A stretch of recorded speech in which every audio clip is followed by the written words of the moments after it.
Hey guys, what is up? The boy Gerald here and welcome to another video on Ghost of Tsushima. So yesterday I already had some fun with creating a tank samurai build on which I also made a video. You can check that one out via the pop-up above or via the link in the description.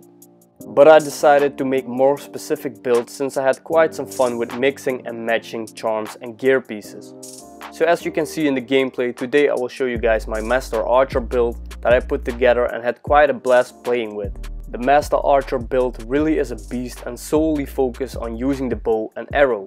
And the best thing about this build is that you do not have to worry about your arrows, since with a good aim, some charms and the right gear piece you will almost have unlimited concentration, which is sort of a focus mode in which time is moving slower, and have plenty of arrows if you hit those satisfying headshots. But before we are heading into the details of this build, if you haven't already dropped a like, I would really appreciate it. And if you're new to the channel, make sure to hit that subscribe button to stay up to date on everything Ghost of Tsushima. But enough of that, let's get into it. So this awesome this awesome Master Archer build is perfect for players who like to keep their distance and pick off enemies one by one while trying to hit satisfying headshots, but also for people who want to show off their archery skill by heading into a Mongol camp head first and take out every single one of them with just a bow and arrow. And with this build, this is totally possible, as can be seen in the gameplay. So first, in order to pull off this awesome look, you will need the Tadayori armor piece, which can be obtained from the mythic tale of the legendary archer Tadayori. And to pull off this build, you really want to collect this outfit, since you will need the fully upgraded version of it for the looks, but also to get the amazing stats. Once fully upgraded, the outfit will have the following stats that make it so special. So at first, it will increase knocking and reload speed by 30%. The total concentration time will also be an additional 2 seconds longer, and at last headshots restore 50% of the concentration meter. So if you're accurate and keep hitting these headshots, you can easily take out whole groups of enemies in a single concentration meter. So upgrading it is definitely worth it. And then moving on to the looks. For the mask, I picked the Shattered Mask of TOMOE, which can be obtained by completing the side quest story of Sensei Ishikawa.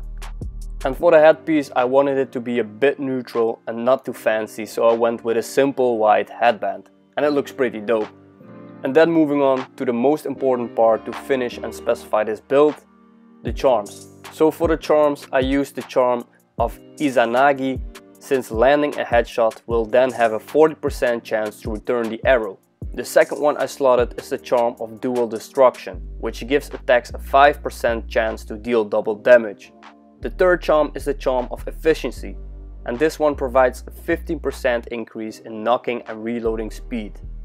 The fourth charm is the charm of Precision, which moderately increases the arrow damage, and the last two charms is the charm of Swift Return, which gives a 25% chance that missed arrows will be recoverable, and the most important one is the charm of Fortune, which will increase every percentage effect of other charms and stats and make them occur 50% faster than usual. And this really buffs the 4 other charms, since all the percentage chances will increase of occurring by 50%.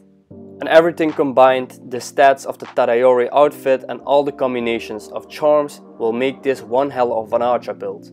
As you can see in the gameplay clips, I can easily take out groups of enemy with a single focus mode, retrieve arrows faster by hitting headshots, reload faster and pack one hell of a punch due to the increased knocking power and arrow damage.